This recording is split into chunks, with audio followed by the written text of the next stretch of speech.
그리스도인으로서 이 세상에 산다는 것, 어떤 직장 생활을 한다는 것이 쉬운 일이 아닙니다.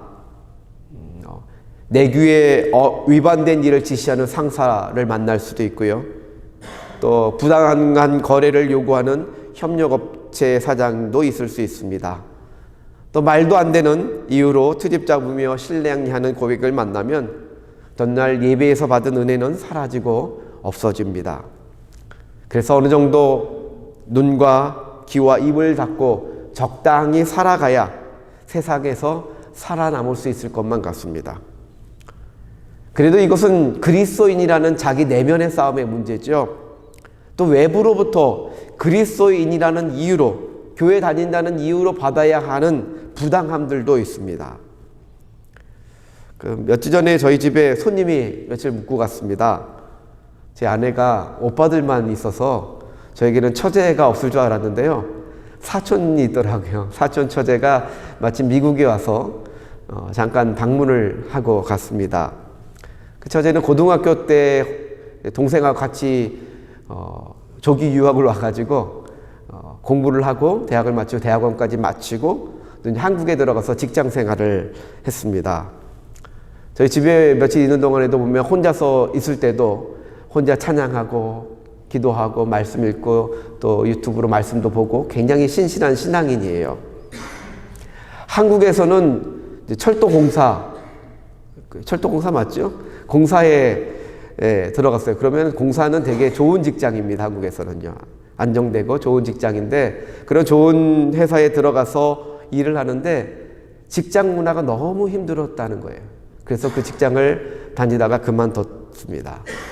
무엇보다 힘든 게 이제 뭐 여러 가지 있지만 그 중에 하나가 회식 문화, 특히 술 문화 이런 것이 너무 힘들었다. 교회 다닌다고 해도 오히려 더 강요하거나 또 어떤 사람 비아냥거리는 모습들도 보였다고 합니다. 적당히 타협하는 사람들도 있는데 너만 왜 유독 유난 떠냐 이러는 거죠. 옛날 얘기일 줄 알았어요. 요즘에는 많이 나아질 줄 알았는데 여전히 존재한다는 사실을 알았습니다. 사실 대부분의 회사에서는 이제 더 이상 이런 갑질들은 많이 약해져 갔겠지요. 특별히 회식과 술에 있어서는 좀 달라졌을지는 모르지만 그래도 교회 다닌다고 하면 여러 방식들로 우리를 테스트하는 것 같아요. 때로는 부당하게 대하고 희생을 요구하기도 합니다. 그래서 그리스도인으로 세상에서 산다는 것이 그리 쉬운 일이 아닙니다. 비즈니스를 하는데 내가 기독교인이다, 교회 다닌다고 하면 내 정직함을 믿어주기를 바라는 건데 내 정직함을 이용하려고 하는 사람들도 있어요. 그래서 직장에 다니면서 내가 교회 다니는 것을 숨겨야 합니까? 라고 고민하는 젊은 청년들도 옛날에도 많았고요. 아마 지금도 있을 겁니다.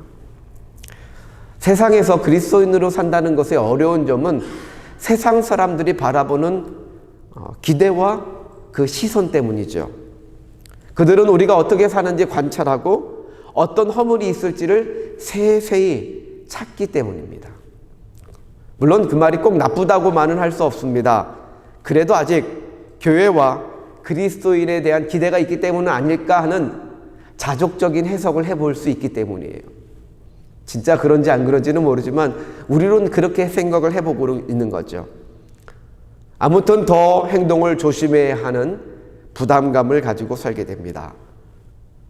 세상 사람들의 그러한 시선에 대해서 그리스도인들은 과연 어떻게 대해야 할까?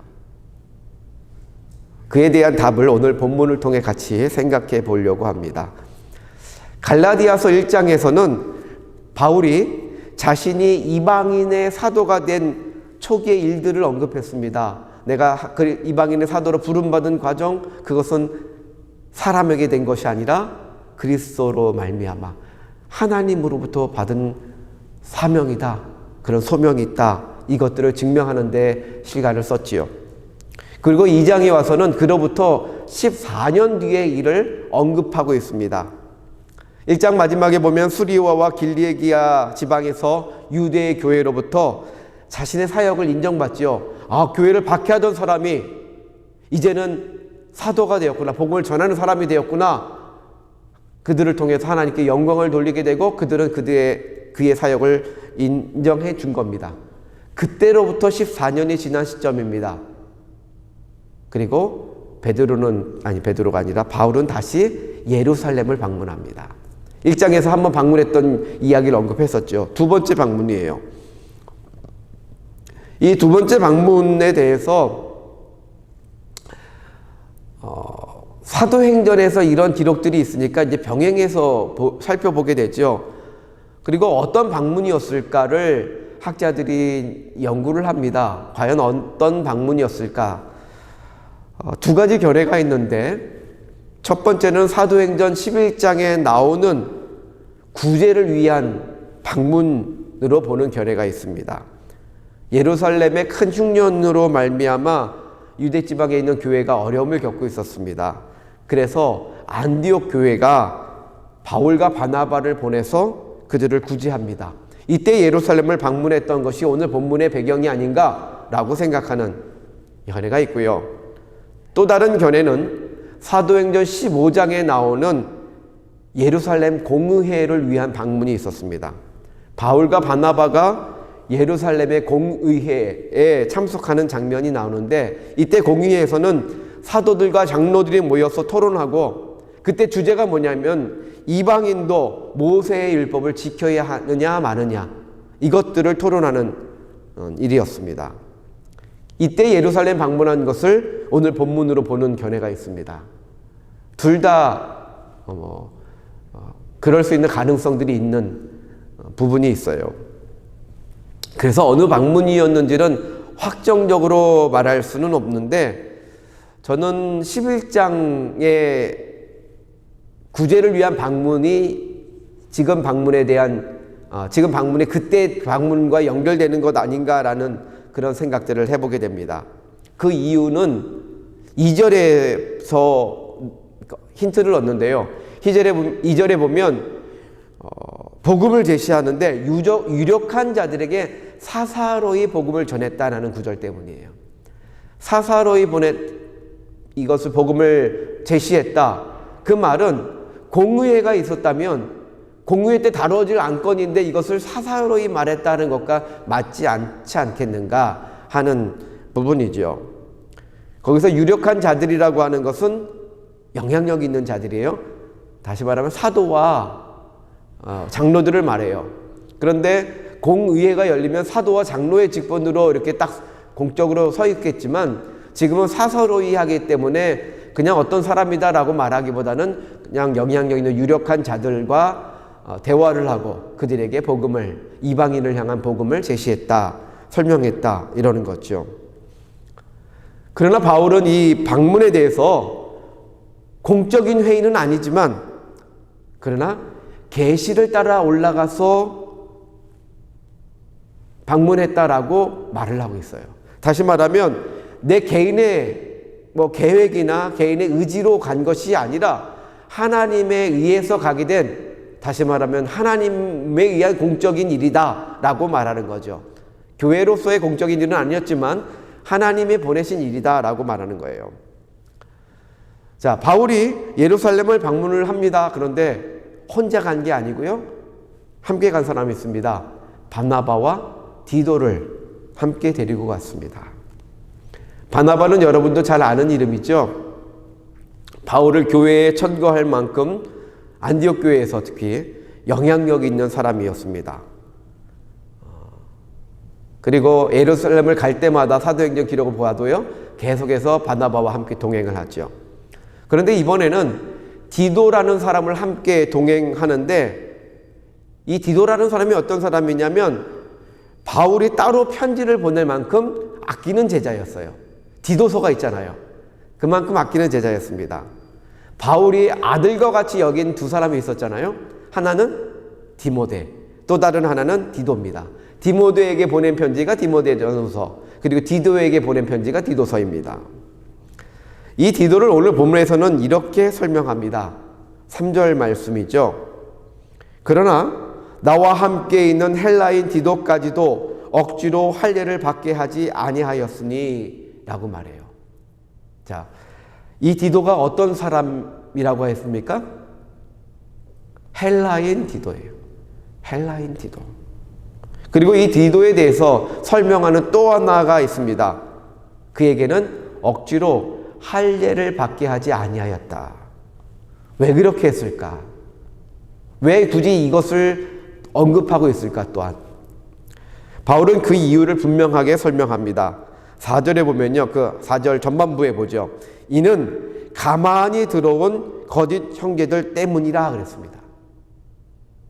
가만히 들어온 거짓 형제들 때문에. 이 표현에 많은 것을 담고 있습니다.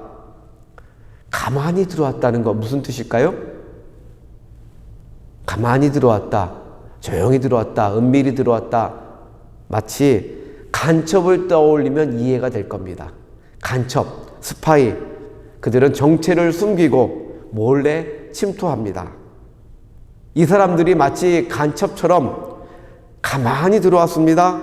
왜? 교회를 깨기 위해 교회에 몰래 침투해 들어온 사람들이라는 겁니다. 기독교의 초기와 달리 지금 벌써 요게 이제 14년이고 그 전에 뭐 방문하였으니까 뭐 20년 충분히 넘어간 시점이에요. 교회는 더욱 성장했습니다. 그래서 유대인들은 교회를 회방하기 위해서 초기 탄압했던 그 도구와 더불어서 여전히 그 일도 하지만 이제는 교회에 침투해서 내부로부터 붕괴시키려고 엿보고 있던 겁니다. 그들의 가르침에 뭐 트집 잡을 만한 게 뭐가 있을까? 그러고 있었던 거죠. 그래서 형제인 듯 포장하고 있지만 바울이 언급하듯이 실은 거짓 형제라는 겁니다. 이 형제라는 말을 오늘날 이해하기 좋은 말로 바꾸면 교인이에요. 교인인데 다른 불순한 목적을 가지고 교회에 들어와 있는 사람들, 그러므로 거짓 교인들. 우리 교회 교인이 아닌데 교인인 척 앉아서 교회 분란이 있을 때 그런 사람들 불러다가 투표권 행사하고 막 이민사회 그런 것 있지 않습니까? 그런 거짓 교인들. 갈라디아 교회에 그런 사람들이 있었잖아요. 그런 사람들과 마찬가지로 그와 같은 부류들이 이미 예루살렘 교회에도 침투해 있었다 하는 것을 갈라디아 사람들에게 지금 편지를 보내면서 말해주는 거예요. 너희만이 이런 일을 당한 게 아니다. 예루살렘 교회에서도 그런 일들이 있었다라고 말해주는 거예요. 오늘날에도 이런 거짓 교인의 부류들이 좀 있습니다. 대표적인 것은 이단들의 침투겠죠. 이단 중에 아주 대표적인 이단, 현대 이단, 신천지가 있어요. 신천지가 펴는 전략 중 하나가 산 옮기기 전략. 들어보셨나요? 산 옮기기 전략. 교회에 침투해 들어가서 막 처음에 열심히 봉사하고 헌금도 많이 하고 요직을 차지합니다. 요직을 차지하고요. 교회 신망을 얻고 그 다음에 한두 사람을 자기네 뭐 성경 공부하는 데로 데려가서 포섭하고 그리고 나중에는 교회 전체를 신천지로 만드는 그런 목적을 가지고 들어가는 것을 산옮기기 전략이라고 그래요. 근데 이런 이단들 말고 또 다른 경우들도 있습니다. 제가 처음 미국에 왔을 때 유학을 와서 캘리포니아에서 살면서요. 이제 저희 동문 선배 목사님이 목회하는 교회, 제법 교회 규모가 있는 교회를 출석을 했습니다. 가서 뭐 봉사 처음 가자마자 바로 붙잡혀서 성가대에서 봉사를 하게 됐습니다. 성가대 봉사하는데 어떤 한 분이요, 예배를 매주 나오지 않고 격주로 나오시는 분이 계세요. 저는 왜 그런지 몰랐는데요. 몇몇 분들이 알더라고요. 그분은 다른 어떤 큰 교회도 출석을 하고 있대요. 그래서 격주로 이 교회 한 번, 저 교회 한 번을 가시는 분이다. 왜 그랬을까? 그분이 캘리포니아는 한국인이 운영하는 큰 부동산 회사가 있습니다. 그런데 거기에 다니는 분이었는데 고객 확보를 위해서, 자기 비즈니스를 위해서 큰 교회 다니는 거예요. 큰 교회가 가야 사람을 많이 만나잖아요. 여기 가서 만나고 그래서 부동산을 소개받고 또 다른 교회 가서도 그러기 위해서 두 교회에 뭐 오래 저걸 두고 이렇게 다니고 있다. 이민사회, 특별히 LA 쪽에는 그런 분들이 제법 있는 걸로 그렇게 알려져 있습니다. 하지만 바울 당시 예루살렘 교회에 있는 이 거짓 형제들의 목적은 아주 분명했지요. 바울은 4절에서 그 목적을 말하고 있습니다. 4절 하반절에 보면 그들이 가만히 들어온 것은 바울이 직접 설명해주고 있는 이유예요. 그리스도 예수 안에서 우리가 가진 자유를 엿보고 우리를 종으로 삼고자 함이로되 그랬어요. 그들의 목적은 뭐라고요? 우리가 가진 자유를 엿보고 우리를 종으로 삼고자 하는 것이다. 우리가 가진 자유가 뭡니까? 그리스도가 주신 율법으로부터의 자유예요. 더 이상 율법에 매여가지고 율법을 지켜야만 구원받는다, 너희는 구원받지 못한다라고 하는 이 죄책감에서부터 벗어나서 너희는 은혜로 구원받았다. 그래서 자유를 누리고 있습니다. 그런데 유대교는 사람들로 하여금 다시금 율법의 종이 되게 하고 있습니다. 예수 그리스도는 율법으로서의 구원이 아니라 구원을 베푸셨기 때문에 사람들은 율법으로부터 자유함을 누릴 수 있었어요. 그리고 누리고 있습니다. 바울은 그것을 붙잡고 있습니다. 그런데 여전히 이 사람들은 다시 그 자유를 뺏으려고 교회에 들어와서 저들을 엿보고 있었다. 당시 모든 그리스도인들은 그렇게 율법주의를 벗어나서 그리스도인을 통한 은혜로 구원받았음을 고백하고 살고 있었습니다. 하지만 예루살렘에 있는 이 유대 교인들은 사실은 이미 유대인으로서의 관습을 갖고 있지요. 그런 습관이 있습니다. 그리고 율법을 크게 부정하고 있지는 않았습니다. 그들에게는 다시 말하면 율법을 완성한다는 의미로서 예수님의 가르침을 받아주고 있지 율법을 폐지한다는 의미로 대하고 있지 않았어요. 그 중에 특별히 할례라고 하는 것은 유대인들이라면 이미 다 받은 거예요. 그리스도인이 되기 전에 이미 할례를 받고 태어나자마자 받고 살고 있었던 사람들이에요. 사도들도 유대인으로서 이미 난지 8일 만에 할례를 받았고요. 새로 그리스도인이 되는 유대인들도 유대인이었으니까 이미 할례를 다 받은 사람들이죠. 왜냐하면 유대교에서는 할례가 구원받은 백성의 상징이기 때문입니다. 그들은 개인적인 어떤 구원을 의미가 아니라요. 자기 유대인들이 구원받는다. 그리고 유대인이 되는 징표를 가지고 있으면 구원받는다. 기본 컨셉이 그렇습니다. 하지만 그리스도인들은 구원을 위해 할례를 받으려 하지는 않았지만 이미 할례를 다 받은 상태였기 때문에 굳이 할례가 문제되지는 않았다는 거예요.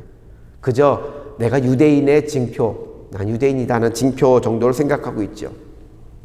이런 예루살렘 교회에 이 거짓 형제들이 그리스도인들의 허점과 실수를 찾으려고 들어온 겁니다. 바울이 표현하듯이 우리가 가진 자유를 엿보려고 들어온 자들입니다. 엿보려고 했다. 무슨 뜻일까요? 부러워서 훔쳐본다는 말일까요? 아니겠죠? 흠잡은 것을 찾으려고 했다는 말이에요. 염탐꾼이에요. 가만히 이렇게 지켜보면서 우리 사회생활에 보면 그런 사람들 있잖아요. 별로 말은 안 해. 근데 다른 사람들을 열심히 관찰하면서 그들의 될 만한 것을 찾아요. 실수를 찾아요. 그리고 어느 순간 나중에 다 쌓아놨다가 어제 적어놓은 건지 머릿속에 빽빽이 적어놨다가 자기가 필요할 때 써가지고 이용하는 사람들, 공격하는 사람들이 있어요. 이 사람들은 교회를 그렇게 바라보고 있었다. 무슨 허점이 있을까? 유심히 관찰했다는 뜻입니다. 우리가 그리스도인으로 산다는 것의 어려움도 바로 이런 엿보는 사람들 때문에 아닙니까? 저 교인이라고 하는데 어떤 실수를 할까? 저들이 주장하는 대로, 믿는 대로 제대로 살까? 이걸 지켜보는 겁니다. 자, 그런데 특별히 바울이 전하는 이방인의 복음에서는 이 거짓 형제들에게는 더욱 좋은 표적이 될 수 있는 겁니다. 유대교회, 예루살렘에 있는 유대교회는 그들이 트집을 잡으려고 하지만 그렇게 두드러진 것들은 별로 없어요. 왜냐하면 유대인의 관습을 가지고 있으니까 말씀드렸듯이. 그런데 바울이 전하는 복음, 이방인을 향한 복음은 조금 다른 면이 있었습니다. 그게 뭐냐면 유대교에서는 이방인들이 유대교에 입문하기 위해서는 이 할례를 꼭 받아야 한다라고 명시해요. 할례를 받아야만 유대인이에요. 그래서 이방인들도 유대인이 될 수 있습니다. 그리고 아직은 유대교의 한 부류 혹은 유대교 이단으로 보고 있는 이 유대교에서는요, 기독교를 유대교의 한 부류나 혹은 유대교의 한 이단 정도로 그렇게 보고 있었던 유대교가 이 교회가 과연 어떻게 행동하는가 여기에 촉각을 세우고 있었던 거죠. 자, 이런 상황 속에서 즉 예루살렘 교회에 거짓 형제들이 들어와서 엿보고 있다는 사실을 알고 있는 바울이 헬라인 디도를 데리고 그곳으로 갑니다. 그러면 더 이슈가 되고 사람들의 주목을 받을 것이 분명한데 그렇게 했습니다. 무슨 말입니까? 일부러 그렇게 했다라고 볼 수 있는 거죠. 일부러 헬라인 디도를 데리고 갔다. 그리고 바울은 디도에게 할례를 받으라고 할 수도 있었어요. 왜냐하면 할례를 받지 말아야 하는 것이 아니었기 때문입니다. 바울이 전하고 있는 율법으로부터의 자유는, 그리스도 안에 있는 이 자유는 할례를 받는지 안 받는지 이게 문제가 되는 게 아니에요. 관계가 없습니다. 그리스도 믿음 안에서는 그 어떤 것도 할례도 구원과는 관계가 없는 것이기 때문에 그저 유대인으로서의 징표 정도로 볼 수 있는 거예요. 그리고 디도가 보여주는 신실함과 바울에 대한 신뢰로 봤을 때 바울이 그에게 할례를 받도록 종용할 수도 있었습니다. 그런데 바울은 디도에게 억지로 할례를 받게 하지 않았다. 그렇게 설명하고 있어요. 일부러 말하고 있어요. 갈라디아 교인들에게 그것을 알려주고 있어요. 나는 일부러 디도에게 할례를 받으라고 종용하지 않았다는 거예요. 그리고 디도를 데리고 가지 않을 수도 있었지요. 문제거리를 만들지 않고 회피할 수도 있었어요. 그러나 바울은 이것을 회피하지 않았습니다. 왜 그랬을까요? 무엇보다 자신이 가진 복음의 진리가 그들 때문에 훼손되거나 위축되거나 감추어지기를 바라지 않았기 때문입니다. 또한 그렇게 함으로써 그들에게 그리스도인들이 가진 자유에 대해서 설명할 기회를 얻기 위해서였습니다. 바울의 예측대로 헬라인 디도의 할례 문제는 아마 예루살렘 교회의 큰 이슈가 된 듯합니다. 그리고 바울은 유력자들에게 그 복음을 설명함으로써 특별히 이방인을 위해서는 할례를 강요할 필요가 없다는 것을 그렇게 설득하고 토론하고 율법을 잘 압니까? 그러면서 그들에게 설명함으로써 교회에서 공감대를 얻어냈던 것 같습니다. 그것이 6절과 7절에 이어지는 말씀에 담겨있는 내용이에요. 6절에 보면 저 유력한 자들이 내게 의무를 더하여 준 것도 없고 이방인 전도할 때 너희들은 이거를 따로 특별히 해야 된다 이렇게 요구한 게 없다는 거예요. 7절에 도리어 그들은 내가 무할례자들에게 복음을 전하를 맡은 것이 베드로가 할례자에게 맡은 것과 같은 것을 보았고, 복음을 전하는 방식은 다르고 그 안에 요구되는 어떤 할례라든가 이런 것들이 요구되지 않지만 서로 다르지만 그러나 그것은 동등한 가치를 가지고 있다. 복음에서는 똑같다라고 하는 인증을 받았다는 거예요. 2000년 전에 바울이 직면한 상황이 우리가 오늘날 직면하는 고민과 똑같습니다. 바울이 자신이 전한 복음과 복음 안에서의 자유로 말미암아 그들을 엿보는 자들의 표적이 되어 있습니다. 우리도 세상 가운데서 그리스도인으로 살 때 세상 사람들은 우리를 엿보고 있습니다. 너는 과연 이 순간에 어떻게 할 것인가? 우리는 과연 어떻게 할 것인가? 바울은 우리에게 이렇게 교훈합니다. 그들에게 복종하지 마라. 타협하지 마라. 5절 말씀입니다. 바울이 이렇게 말합니다. 그들에게 한시라도 복종하지 아니하였으니. 바울은 엿보는 자들이 있는 자리에서 회피하지 않았습니다. 도리어 정면 돌파했습니다. 아니, 오히려 그 염탐을 염두에 두고 복음 전도의 기회로 삼았습니다. 한시라도 복종하지 않았다. 그들이 바라는 대로 타협하지 않았다는 겁니다. 만일 바울이 디도에게 할례를 행했다면 문제될 것도 없고요. 하지만 그것은 그들이 바라는 대로 다시 율법의 종이 되는 겁니다. 바울이 그런 결정을 하는 것이 쉬운 것은 아닙니다. 먼저 자신이 가진 복음 위에 확실히 서 있어야 가능한 겁니다. 믿음의 확신이 있어야 하는 겁니다. 또한 그들이 나의 허물을 찾고 틈을 노리고 있기에 율법에서 말하는 것보다 더 온전한, 더 본질적인 가치 위에 서 있어야 하는 겁니다. 바울은 할 수 있는 자유와 할 수 없는 자유 가운데 하지 않는 자유를 선택했습니다. 그것은 단지 어떤 행위의 문제가 아니고요. 그 중심의 문제임을 본 겁니다. 어떤 것을 선택하든지 확실한 자기 믿음의 고백 위에서 행해야 된다는 겁니다. 할례를 받거나 받지 않거나가 문제가 아니라 왜, 무엇을 위해서에 대한 믿음의 답변이 준비되어 있어야 되는 겁니다. 아주 쉬운 예로 술을 마시거나 마시지 않거나가 아니고 왜 그렇게 하는가가 중요하다는 거예요. 술 자체는 아무것도 아니죠. 그러나 그들이 술을 가지고 우리를 유혹할 때 먹으면 먹는다고, 안 먹으면 안 먹는다고 험이 되는 것이 그리스도인들의 이 딜레마예요.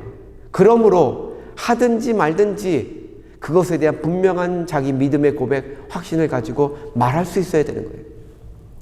믿음의 고백 없이 우리가 세상의 눈치를 본다면 세상 사람들은 우리를 자신들의 틀에 넣고 마음대로 주무르려고 할 것입니다.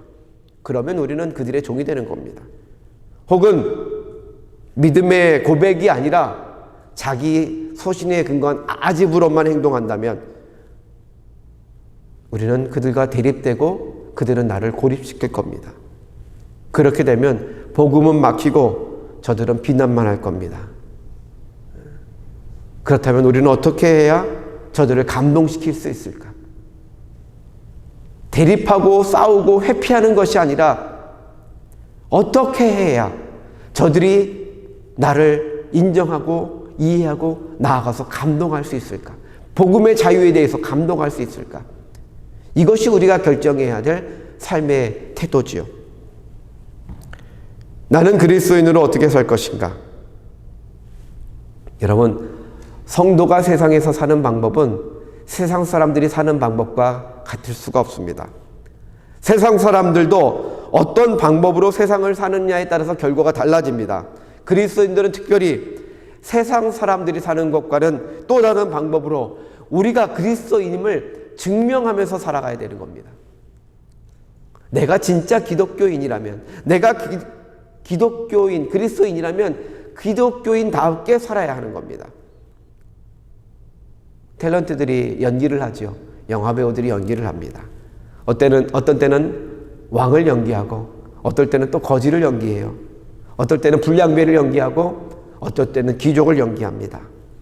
그런데 그 사람이 진짜 그 역할에 그런 사람인가요? 우리가 탤런트로 보면서 실수를 하거나 오해하는 게 악역을 맡는 사람이면 실제로 저 사람이 악한 사람이라고 오해하고 착각하는 경우가 있어요.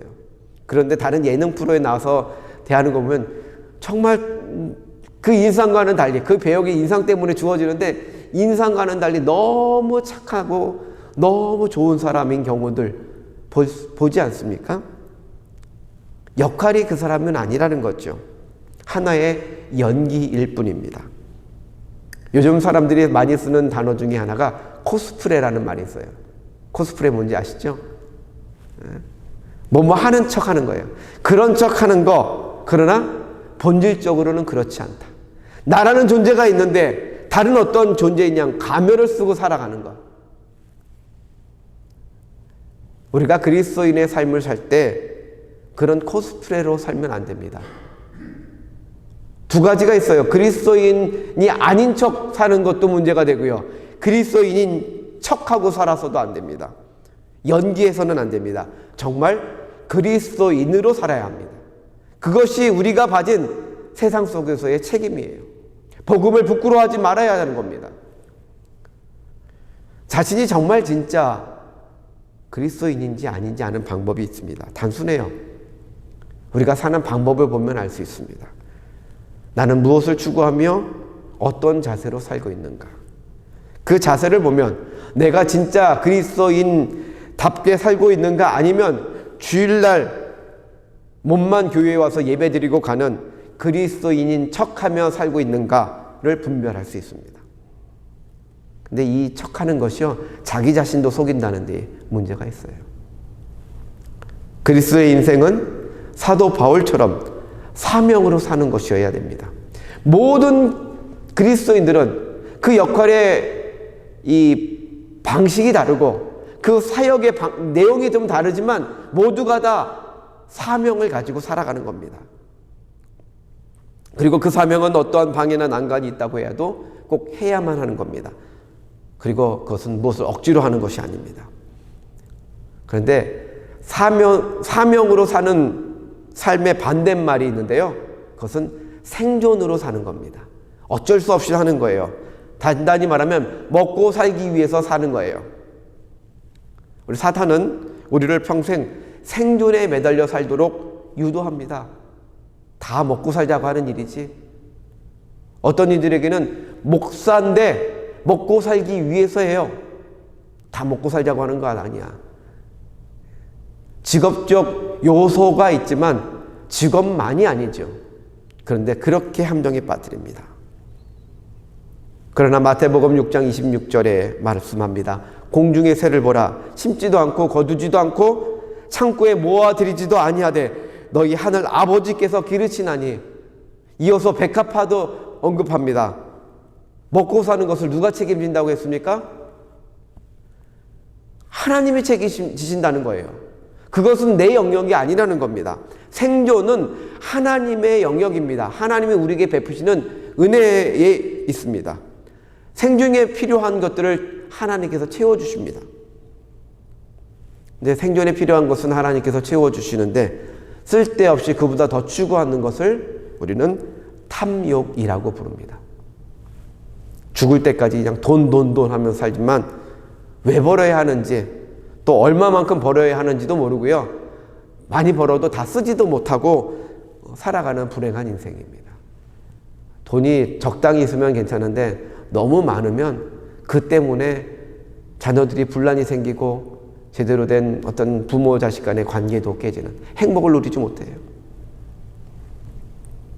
세상에서 단지 생존하려고 할 때 우리는 세상 사람들의 눈밖에 나지 않으려고 할 수밖에 없습니다.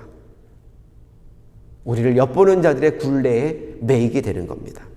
믿음으로 생존에서 벗어나는 그 순간부터 우리는 비로소 사명으로 살 수 있는 겁니다. 내가 하는 일을 밥벌이 수단, 생존을 위한 수단이 아니라 이것을 내 사명으로 바라보는 거예요. 나는 여기서 어떻게 그리스도인의 모습을 드러낼까? 우리는 똑같은 일을 사명으로 할 수도 있고 생존으로 할 수 있습니다. 그리고 그 똑같은 일은 모든 일에 적용됩니다. 언급했듯이 목회까지도 생존으로 할 수 있고 사명으로 할 수 있는 겁니다. 그리고 정반대일 어떤 일도 생존으로 할 수 있고 사명으로 할 수 있습니다. 여러분은 무엇으로 하시겠습니까? 사명으로 하십시오. 내게 주어진 일이 하나님이 나에게 주신 사명이라는 것을 확신하십시오. 그 자리에서 내가 사명으로 해야 할 일을 찾으십시오. 우리 그리스도인들은 사명으로 살아가는 겁니다. 아무것도 아닌 것 같습니까? 최소한도 내 옆에 같이 일하는 동료 혹은 내가 만나는 커스터머, 그들에게 복음을 전할 수 있는 그 사명이 있다는 것은 불변의 진리입니다. 사명으로 설 때만이 우리를 엿보는 자들의 굴레에 매이지 않고 참 자유인으로 살 수 있습니다. 내 행동의 근거가 그 사람들의 시각이 아니라 오직 하나님 보시기에가 되기 때문입니다. 그리스도 안에 있는 우리의 자유를 엿보는 자들에게 우리가 가진 그 자유의 풍성함을 보여주는, 그래서 승리하는 그런 그리스도인으로 살아갈 수 있기를 주님의 이름으로 축원합니다.